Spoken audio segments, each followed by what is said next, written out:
a lot of information about Hamon and metallurgy and Ihanto and, you know, steel that's folded 1,000 times and cutting through gun barrels and all sorts of things that just aren't remotely true. Steel is a very knowable material. It's something that reacts the same way every time when you treat it a certain way. And so there have been a couple bladesmiths, one in particular, Kevin Catchin, who a lot of the information and some of the slides and photos in the slides are from, who have done a lot of information, who have gathered a lot of information about this through research. And basically, the Hamon itself is one of the most obvious things that we see in Japanese swords, but they're not unique to Japanese swords. Bloomery steel is a shallow hardening, simple steel. Simple meaning that it's very low in alloying elements. And what happens is when you cool that quickly, Hamon happened.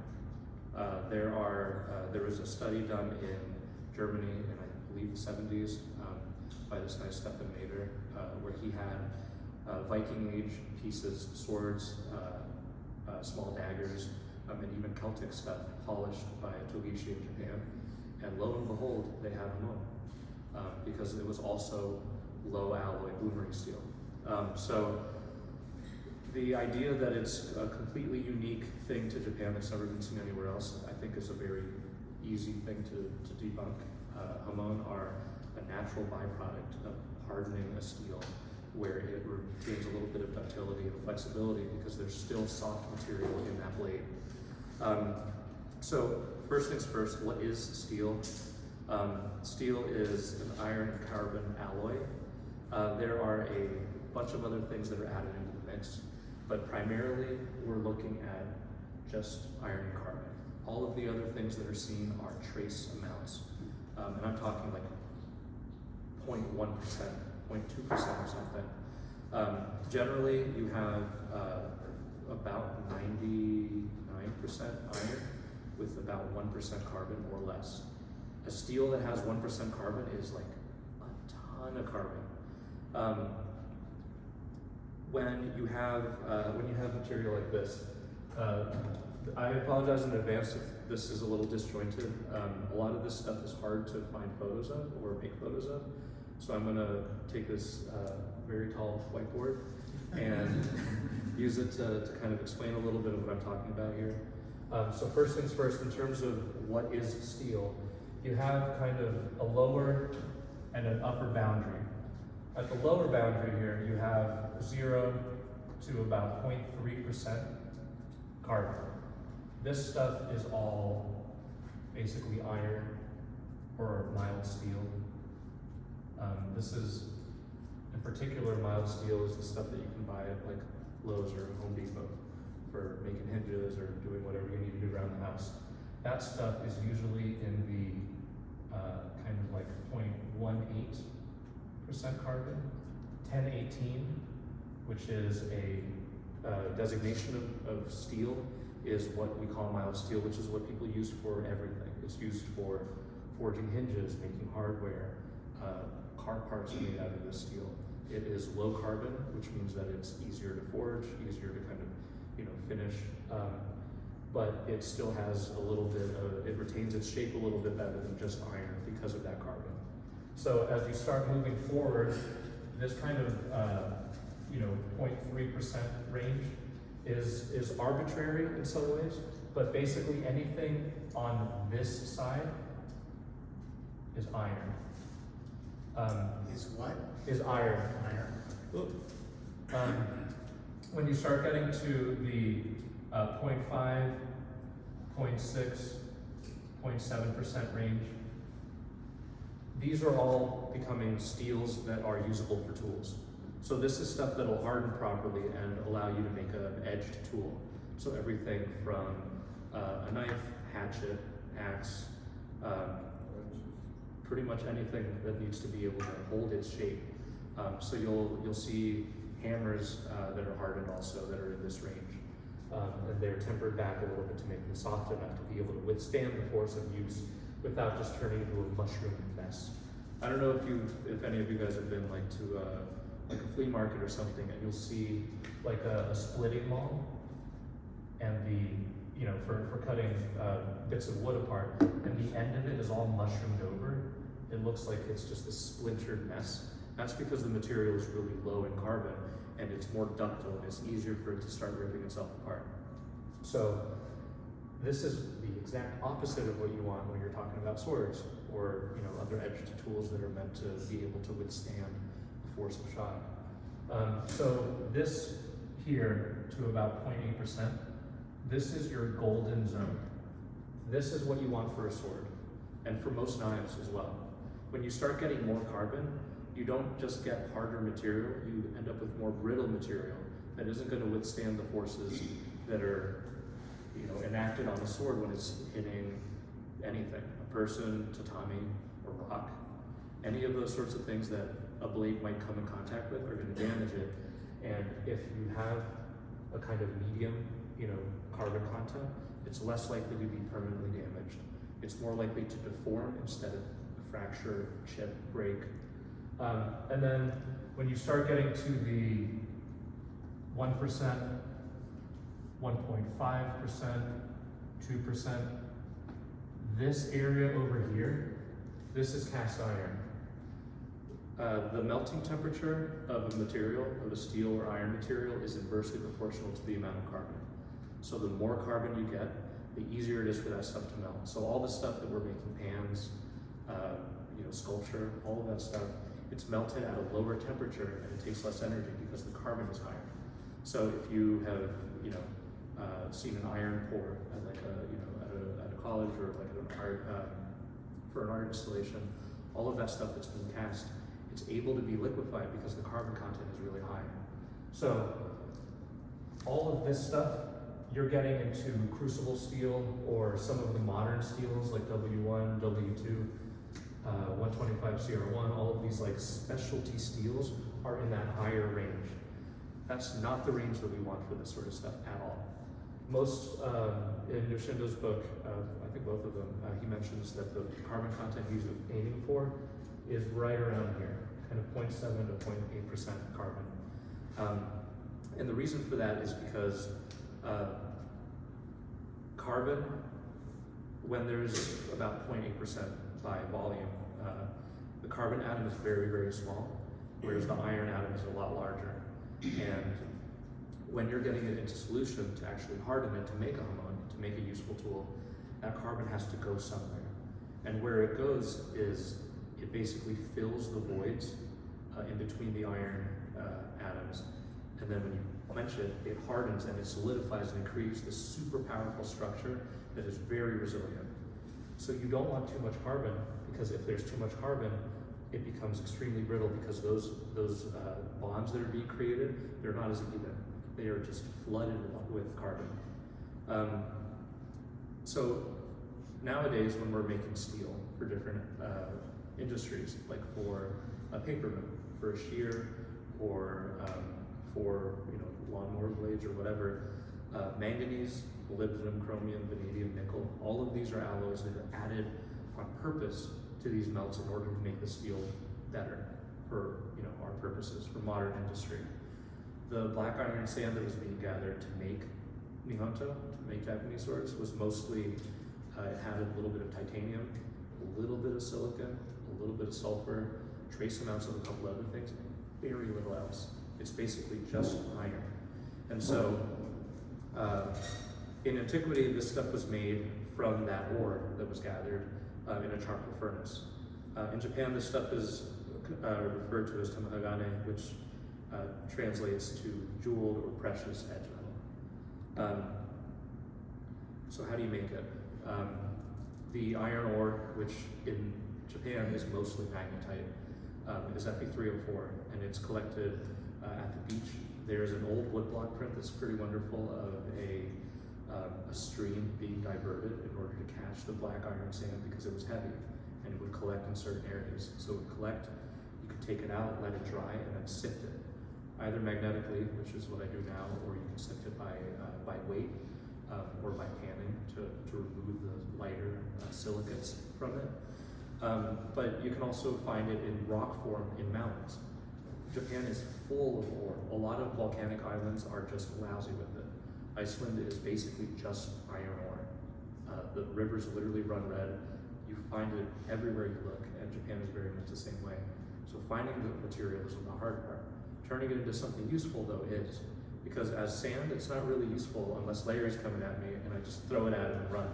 So I need to make it a little more, kind of useful. So it's sifted, washed, crushed, and then charged into the tatara. It's basically a layer cake. So you charge, nowadays I do like 2 pounds or about 1 kilo of charcoal to 1 kilo of ore. And I continue that process for like 6 hours. And what you end up with is these tiny little iron nodules that sinter and combine at the bottom here as a large spongy mass. Magnetite is an ore that is very easy to turn into steel. Other ores that you can find naturally, they don't always turn into steel readily. Sometimes you're going to end up with iron. And so the difference here is iron has no carbon in it, and it has to have a secondary refinement in order to make a tool. So like, I could use that iron and forge a katana out of it, and I'm going to hit something with it, and it's going to bend into a bow tie, and it's not going to do me any good. But if I can go directly from that ore and make something that's high enough carbon that once I'm done folding it, I can end up in the right zone, that is what I'm shooting for. So the magnetite that was used in Japan is kind of perfectly suited to make steel like this. It's just the perfect material. So the temperature range, it's obviously a lot cooler up here at the top, but when you're getting into the bottom of it, it's like 24 or 2500 degrees Fahrenheit. It is not melting, it's actually reducing.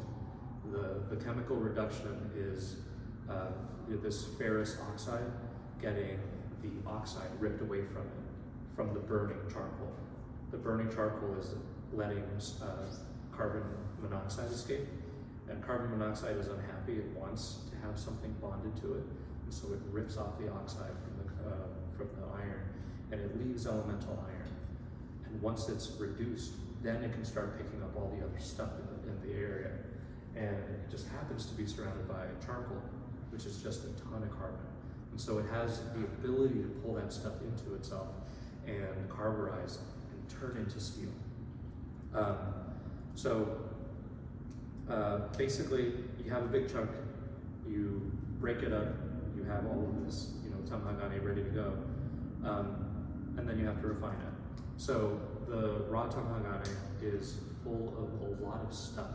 Those furnaces are built out of clay, usually, or brick nowadays, and they have, there's a lot of stuff you can do to make clay high firing, like adding horse dung, adding straw, adding ash. There's a lot of stuff that you add to make this stuff be able to withstand the temperatures that it needs. But what ends up happening is this big spongy massive material that we've made, it is just absolutely chock full of crap. There's no part of it that's useful as is. And on top of that, your carbon doesn't end up in this range. It ends up closer to this range. So you have to remove carbon, you have to remove silicates and other inclusions, and you have to homogenize it into a bar so you can actually make it into something. Because otherwise it's just a really kind of cruddy looking doorstop, I guess. It's not really very useful. So it's folded. Pretty much everyone here is going to be familiar with this. It's the idea that in different schools, in different places, they were forging and folding this material to get a grain, the hada that was useful to that school and part of their signature. But the practical aspect of it is you are removing the silicates to a degree. You are getting rid of other impurities. The silicates, think of it like a taffy. You're basically like pulling it out and folding it on itself, pulling it out, folding it on itself, pulling it out, and eventually, as you rinse and repeat, this stuff starts to just go away. It starts to become so small and so fractured that some of it is expelled from the bar as it's hammered, and it goes with all the sparks and all the other stuff flying off of there. And so you end up with a very homogeneous structure. The way that this is done, the way that the final blade is laid up, is part of a school's signature style. So whether it's Sanmai, Hansanmai, Kobuse, all these other structures and ways of doing the actual blade layout change the way it's actually going to look. But the purpose is the same. You are trying to end up with the cleanest, nicest material you possibly can have. And what that gives you is the hada, which is a beautiful byproduct of trying to get clean, useful material.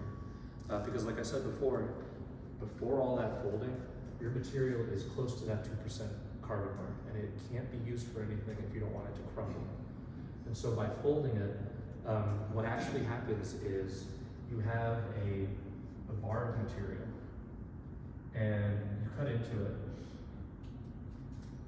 and basically what ends up happening here is this whole area is hinged down and folded onto itself, and you end up with a little stack that looks like this.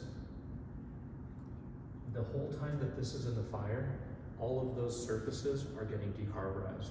They're getting attacked by the fire, and it's burning away the material and burning away the carbon that's stored in it. And so as you fold it over and over and over on itself, you end up with all of these very tiny layers. And in between all those layers, you're losing carbon. And so what happens is you go from close to 2% carbon, and as you fold, you eventually end up back over here in the 0.7 range. But because of all of this folding, you end up with these slight irregularities and quote-unquote flaws in the material. Those areas are being forge welded together. It's a covalent bond where you're at a temperature where those molecules are so excited that they can't help but just join together. But even though that's happening, the areas around them have been robbed of that carbon. So the hada is technically a flaw because it's showing you decarburized material where the structure of the metal is different. Steel is a granular structure. I don't know if you've ever seen a broken nail, horseshoe, any big chunk of steel. You'll see these like kind of pearlescent grains. Those are actually what makes up the metal. It's millions and millions and millions of these tiny little grains that are all just put together. And as you forge it, you stretch all this stuff out and you begin to fold it onto itself. And so those grains are getting stressed and damaged as you go as well. This is kind of where the quote-unquote magic begins. You have these grains that have been tortured by the forging. There's nothing normal or uniform about them anymore. People talk a lot about mill steel, like modern steel, that's been rolled and cast as being inferior to stuff that's been forged. And in the case of machined parts, this can be true. If you have a machined part and it's got this sort of shape to it, and your grain of your metal flows like this, that's probably not a good thing. However, if you take your steel, which has a straight grain, and you forge it into that shape, the grain is going to follow the shape of your forging, and you can have more strength in your forged part. That is the one example of that being anywhere near relevant. A blade is basically just a wedge-shaped oblong kind of object. The grain disparity, the direction of the grain, it's not really all that important. The fact that it's going mostly in one direction is honestly enough. So a piece of steel that has gone through a rolling mill and has been forged out at exacting temperatures by industry is by and large way better than a piece of steel that I put in a forge and hammered on for like hours. That thing has been beat to absolute crap. But it doesn't have to stay that way. And so the steel becomes thermocycled. I don't know how well you can see this, but this is a process called recolescence and decolescence. This black line that follows here and the bright line above it, it's especially visible up here at the tip, This is an actual phase change in the structure of the steel that you can see with your naked eye. It has to be dark, and you need to have it at like 1500 degrees, but this is literally the phase shift happening in the steel. When this happens, those bits of iron that have little bits of carbon all around them, they actually make that shift. And in order to make a shift into an area where they're hardenable, they need energy. And that energy comes in the form of thermal energy, which we can see in certain temperature ranges. So this is literally you being able to see these carbon atoms all, and iron atoms all change their orientation. So from forging, you end up with a lot of strain in your blade, and recrystallizing the grain is basically the process of heating it up and allowing it to cool again. A really good way of thinking about it is that you have a bunch of pieces that are of odd sizes when compared to each other. These grains have been really superheated, whereas these ones have made it through being a little less damaged.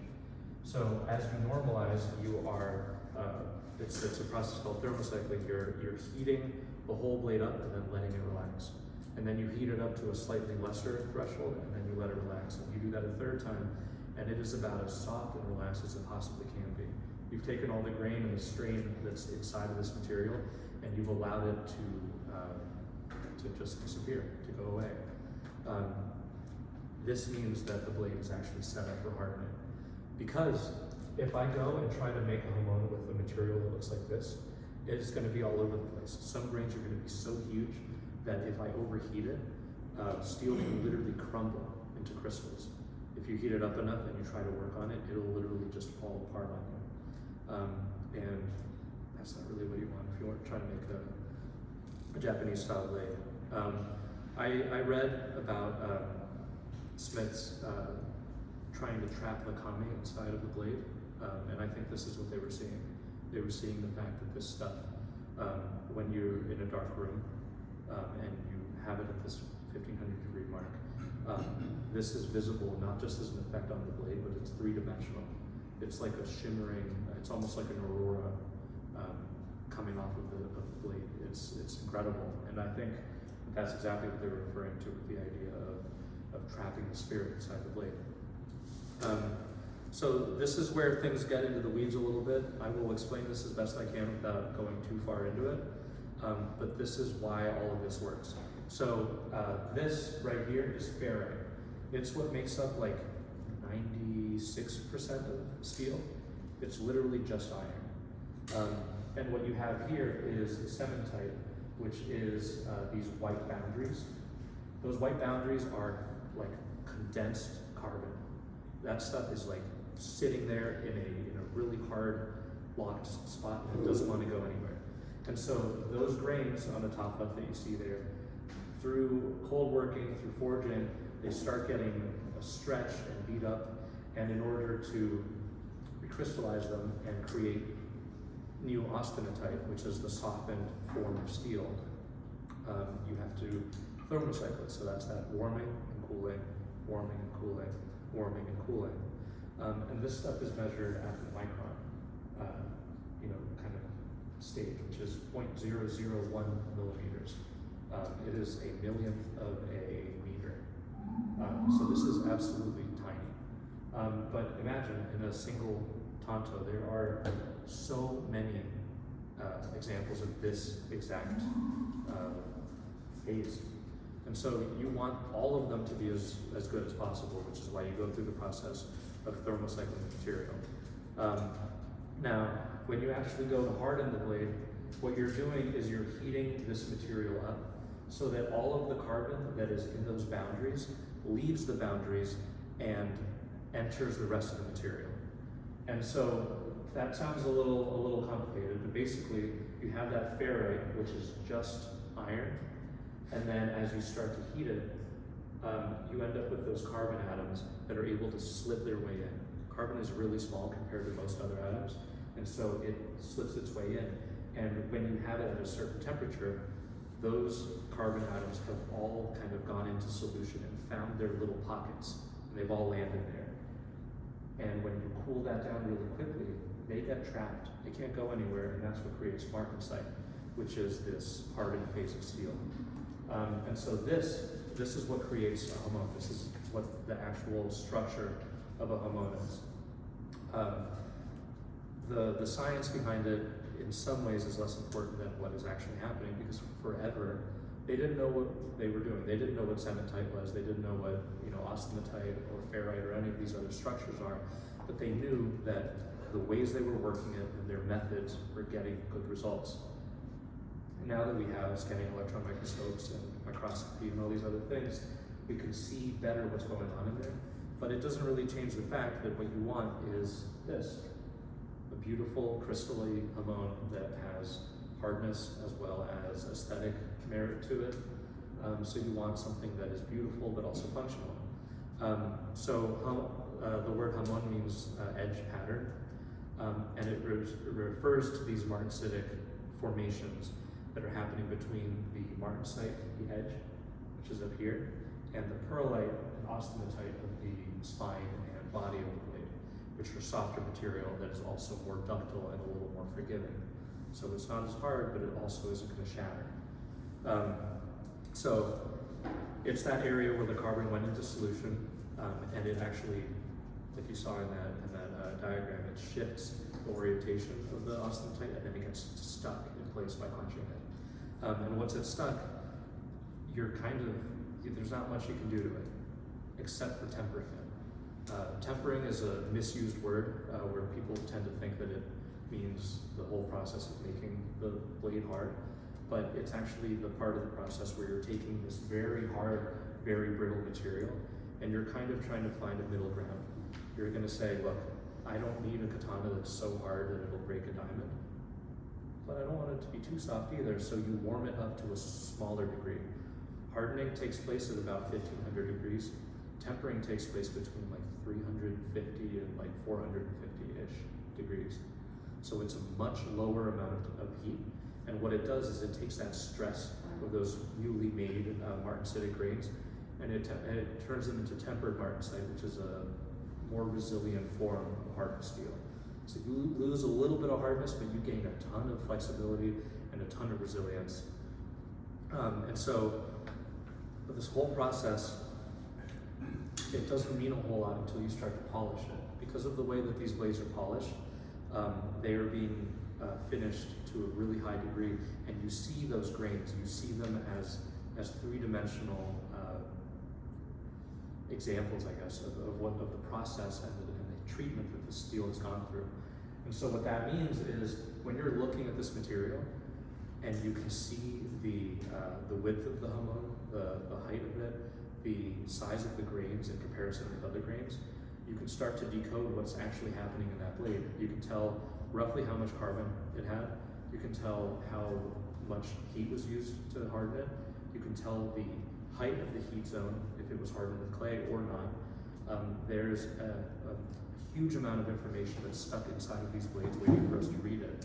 And you can read it, you just have to understand what it is that's actually making that. And the whole reason I wanted to give this talk is because this stuff is very easy to turn into a colloquialism. It's really easy to just say, it has carbon, you quench it in water, and then bam, it's a Hamon. But there's so much more to it that you can learn, and by learning this stuff, you can look at the blades that people are bringing. You can look at those ancient blades that have survived, sometimes hundreds or even 1,000 years, and you can find these little details that tell you at what the structure of this material was like the moment it was born, the moment somebody actually quenched it and turned it in from a piece of unhardened soft steel into something that could actually cut and be used.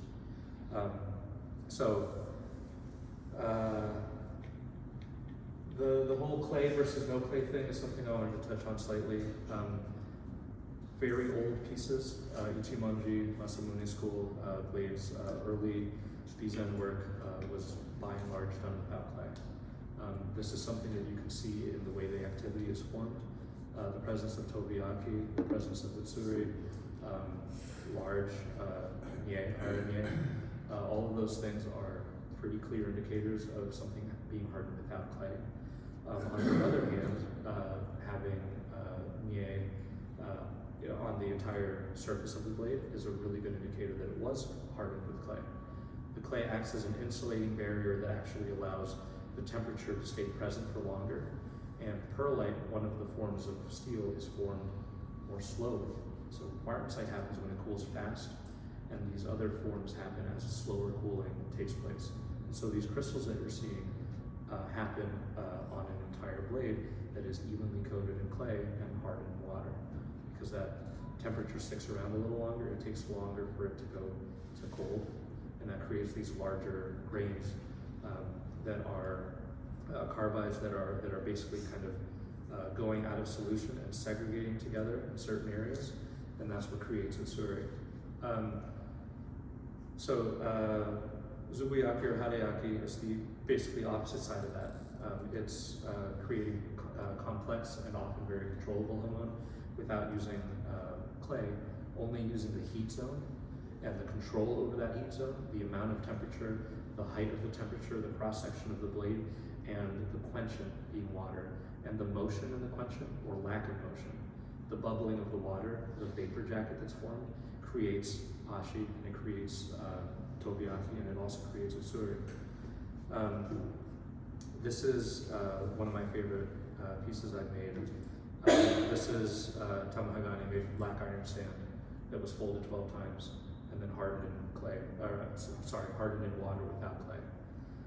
And it shows all of the things that we want to see. It shows a very dense grain. It shows this kind of nice mokume with itame hara. It has these, what look like RNA in this photo, but are reasonably sized nie, where there's larger crystals near the bottom feeding to smaller, and then the very fine crystals that make up these kind of large bubbles. There are certain sections, like what's on the left there, wispy kind of formations of crystalline activity. This blade has loads of utsuri in it, although this photo is not very good, it doesn't show it well. But this is the whole point. Looking at this, I can figure out roughly what my heat zone is like, what I was doing, and so years can go by and I can see one of these pieces and look at it and say, oh yeah, okay, and have an idea of what I was trying to do or what I accomplished or didn't accomplish with this piece. So you know, this is kind of the same thing for me looking at any historical blades. You can start to get an idea, and it's not empirical. It doesn't tell you everything. Without looking at the amount of carbon with a destructive test, or without looking at X-ray fluorescence to figure out all of the alloying elements or lack thereof. There's a lot of stuff that's just guesswork, but it can be very educated guesswork, as opposed to just shooting in the dark and parroting something that someone else said. Which I know is ironic, because I parrot a lot of the stuff that Kevin Cashin has said, but still, he's coming from a place of having done a lot of learning and a lot of research.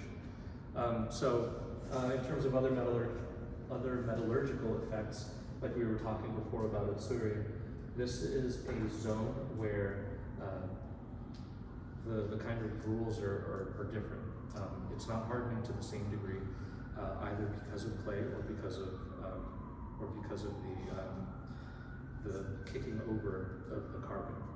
Remember how I showed you that blade that had that dark line moving across it? That's what determines what height your hamon is going to be. When you get something to recoalesce into the correct zone, and you get that color, that kind of bright orange that is in the correct area, you know that is going to be able to harden, and none of the rest of the blade is going to be able to harden. So you can literally see what height your hamon is going to be. You can see what form it's going to take. I've made hamon that are, on a blade where it's a subuha hamon that goes into choji before, because of how long it was at temperature, how it was heated, and how it was quenched.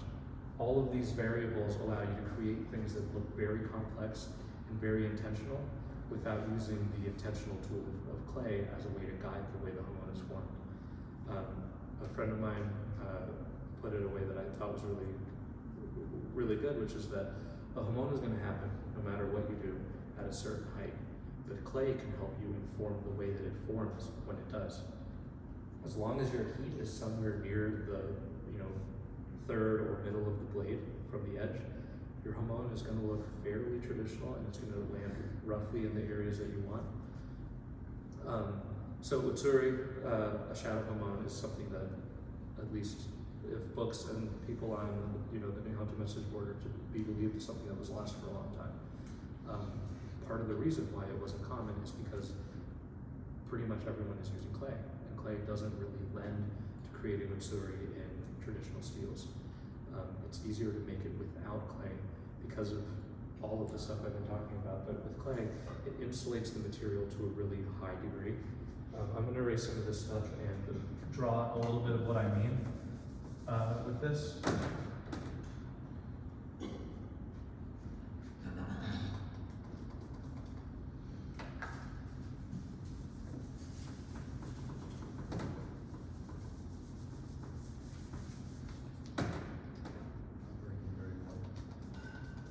It's like a medium working well, you know?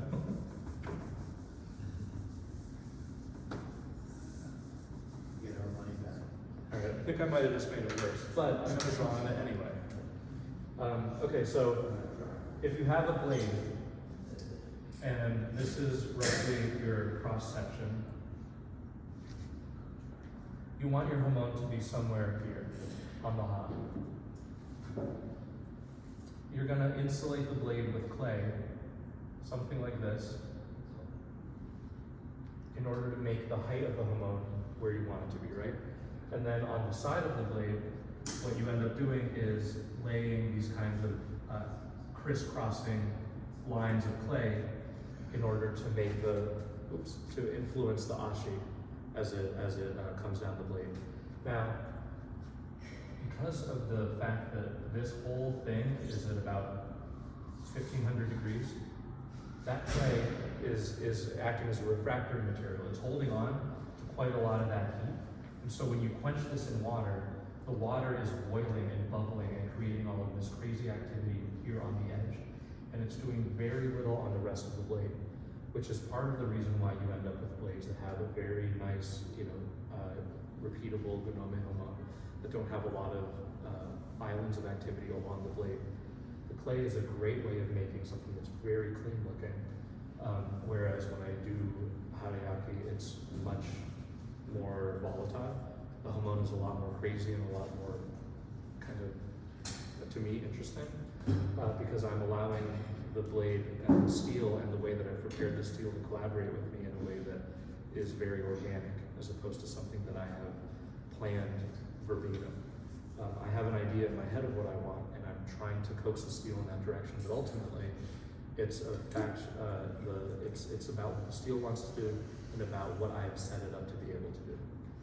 So the carbon content, the way it's been folded, all of those things change the effects that I can get completely.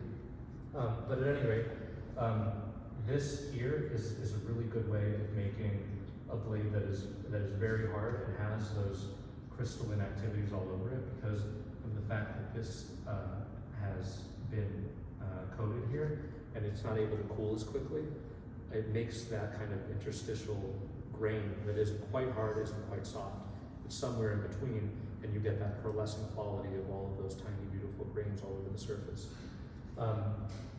The other thing, which is getting, again, a little bit into the weeds, is there's this thing called the time, temperature, and transformation graph, which is not a thing you really need to know, other than in order for steel to harden, it has to go from that 1500-ish degrees down to below 900 degrees in I think it's like 0.1 or 0.5 seconds.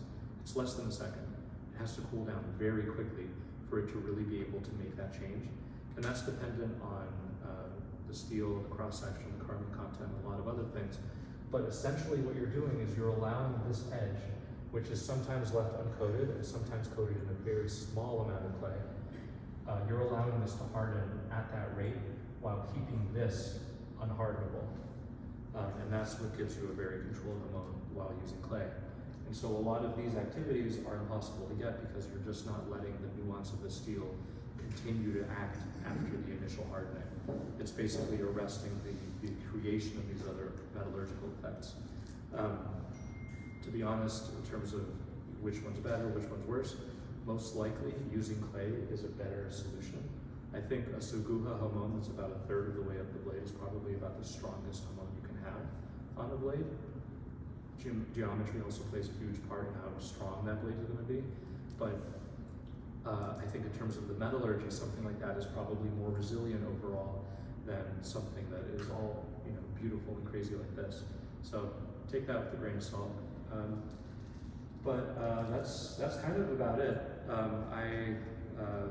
Nie and Nioi are also, they're a big part of that. They are essentially what I've been talking about it with the grain being created either by slower cooling or by faster cooling. And they are just, there's so many of these grains on every single blade that sometimes inexplicable stuff just happens. There just is a lot of unknown and a lot of magic to this stuff. So all the graphs, all the metallurgy aside, it's I think more a science than more an art than it is a science, which I think is what makes this stuff so interesting and special. But yeah, that's pretty much it for me. If you guys have any questions, go for it. So how when you gather the materials made of blue steel, how would you know if it's proper, if it's like decent materials to work with? Is it like something you can tell by the eye when you're looking at it, or is it something that people know based off of the region that it's produced and naturally or whatever? It's a little bit of both. Emiliano, yes. Repeat Oh, the yes. question because Yeah. I don't think our reporters can pick that up. Yeah. So the question was, if you're gathering sand, can you know what's good stuff versus what's not worth picking up in order to make steel out of? And the answer is the darker the material is, generally, what I've found is the more iron it has. Any ore is going to be iron and a bunch of other stuff, even magnetite. So a certain amount of it is just crud anyway. But if you can sort it magnetically and then sift it and try to get mostly magnetite with a little bit of silica sand to act as a flux in the furnace, that's kind of the best way to go. There's also a huge amount of iron on this continent, and then particularly in the East Coast, black iron sand is fairly easy to find, and there are magnetite mines all over the place. So there are like old surveys from different states and different places that will talk a little bit about the material that was found there and the relative quality. Those aren't like something you can take for granted, but they do help in finding things that might be a better source versus a worse source. Yeah. Emiliano, when you're hammering, Yeah. you make a cut and then fold. Yes. What are you using for a flux in between to try to keep that as pure as possible? So there's a couple different ways that people are doing it now. One of the things you can do is as you're folding and you have those two surfaces getting close together, one of the ways that I've enjoyed most is to wire brush the material to get it to clean steel, and then use water on the anvil to basically create a steam explosion that busts off the rest of that scale. And then you close the hinge quickly and you sprinkle a little bit of borax on the edges. So the capillary action will suck it in just a little bit, and then as you continue to forge it, it'll expel all that stuff out. And it gets fairly clean steel while still having a good visible hada. There's a lot to be said for grinding the material, like clamping it in a lead vise, and taking an angle grinder and literally cleaning the surface and then folding it. One of my friends, Tim Zawada, who makes razors like for shaving, he does that often because he's less interested in hada and more interested in very homogeneous material without weld flaws in it. So that can be a good way to do it, but it's more about what you're looking for. Nowadays, I think what I'm going to be experimenting with next is using wheat ash as a way to, because getting rice straw is really hard on this coast, but wheat is a good stand-in, and using that as my major fluxing agent to try to keep things clean. Thank you. Yeah. When iron is found in the wild, in nature, what is the typical level of carbon that it has? So Can you repeat the question? So when iron is found in nature, what's the typical level of carbon, is kind of a tough one to answer because elemental iron, as iron, is really rare on this planet. It's like, it almost doesn't occur, but when it does, it's almost pure, from what I've read. Most of the ore is gonna have a certain amount of iron in it. There's what's called a dumpling assay test, which this guy, Lee Souder, he's a really, really talented iron maker from, I want to say Virginia. Basically, he makes a little clay dumpling and puts a pre-measured amount of ore in it and fires it. And the amount that it reduces and the amount of actual iron that it creates allows him to get an idea of how much iron is in that ore and what amount he has to charge into the furnace to get a certain size plume, and whether it's worth using that ore or whether he should stick with something else. So usually if you're to find that stuff, it's gonna have very little carbon. Like meteorite, for instance, is like 94% iron, usually about 6% nickel, and very little else, including carbon. So elementally, when it occurs, it's usually just iron, or close to it. Emiliano, what is the carbon content of the core of the blade? So the core of the blade, you're talking like kobuse, right? Like when you have it wrapped around.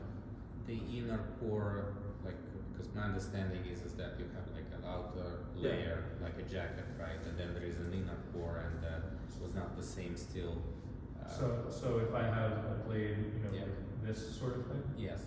So usually this construction is used in order to aid in the ductility of the blade. This material, I would assume, is kind of in the 0.3 to 0.5% range. It's much, much lower in carbon, and it can't really harden very much. And because of this being softer material surrounded by fairly hard material, there is where it's able to kind of bend and flex a little more effectively. So you would want that to be much lower carbon. Some guys I know who are doing this use basically straight up no carbon wrought iron for this. I think if I did more of this style of construction, I would use tamahagane that was lower in carbon after folding for that core, because that stuff already isn't where I want it to be for like a high performance edge. And I would use that for the inside because it'll not really harden very much, but give more ductility. Yeah. I'm just wondering what the relationship between applying clay to a blade is and achieving a certain sori or sugata in the quenching process. Because I've seen videos where they put it in like an aquarium and Yes. it bends down and then it bends back up. Is that a relationship to applying clay, or is that a temperature, or how does that happen? Those things are all connected, but no one of them controls the entire blade. The cross section of your blade is the most important factor.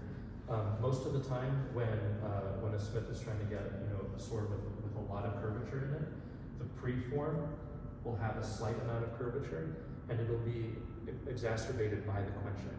So you see that downward curvature because the edge is solidifying and hardening first, and so it actually contracts very quickly, and the material that is being kind of kept from hardening and cooling as quickly, it then begins to kind of compress itself slower, like after the fact, and so you end up with a downward curve, and then it comes back up. It's a very violent process for the steel, and so that's why you end up with cracks and things like that, which is part of the reason I think why smiths often pre-curve their blade slightly, because even if it is going down and then coming back a little less, they're already ending up with the curvature that they're happy with or close to happy with. Basically, the clay is going to affect that slightly, but it's mostly the actual shape of the blade. When I do tanto, I make that wedge cross section and I downward curve the blade first, so that when it hardens, it actually comes back up and it ends up straight. So that red tanto, the one I brought, was downward curved before I hardened it, and when it was hardened, it ended up the way it is now. So I polished the spine, and that was it. But for a blade where you want a curvature, You're looking at the way the clay is laid up, you're looking at the heat zone, about the height of the heat, the amount of time that it's kept in the fire, all of those things change it. But the difference is if you're traditionally trained in a specific style and that's how you do it, your results are something that you're a lot more prepared for. If I'm changing a bunch of stuff every time I do a new piece, I'm throwing it all out the window. So I tend to change 1 or 2 variables every time so that I can learn more effectively what I'm doing. But if you did an apprenticeship where you fold things the same way, you deal with issues like bubbles or other problems in the steel the same way, you end up with a similar carbon content. You make a specific style of blade, whether the shinobi is very tall or whether it's a very flat type of blade, whether you're making a yore mune or some other style of mune, all of those things will affect the way that the steel actually moves. So what if you wanted to just be totally straight? Like, what if you're doing a yari or like a somebody shikumizu or brought something. a Jumanji yari? Yeah. How would you do that? If you want a blade that's straight, you have to downward curve it. The issue is how much, and that's the thing. You kind of have to guess, unless you've made that style of blade multiple times. I've seen in some swordsmith shops where they have templates that they've made of blades that they make. So there's like a tanto shape, an otanto, a wakazashi, and they have annotations of thickness and width and type of hamon. And so those things allow you to kind of get very close. So if somebody comes up to you and says, I want a wakazashi, you can say, do you want this wakazashi? And if they say yes, then you know how much material you used, how you arranged the clay, how you heated it, so it can be very repeatable. Because like I said it earlier, steel is something that's knowable, but there's so many variables that you really have to know your process and the process that people are, that are expecting you to use if you're making a blade on commission for someone, as an example. Yeah. The other question, sometimes the clay is Yes. applied from the edge up, and like it says, the other way is applied from the hard up. Yes. Is there a physical difference between those two applications when the clay is on the I don't think that edge up? I don't think it makes that much of a difference, because if you're looking at the blade itself, when you're applying edge first, what I tend to see is they'll apply the clay kind of up to here, and then go and kind of create an overlap. Right. I believe, at least from what I've seen in videos, the clay that's spread on the edge, usually the only difference is a lack of either red oxide or brick dust or some other sort of coloring agent, and it's slightly thicker. So I think this is more of a wash, whereas this is more of a coating, if that makes sense. So you're ending up with a slight difference in thickness, though I think their thermal properties are pretty similar.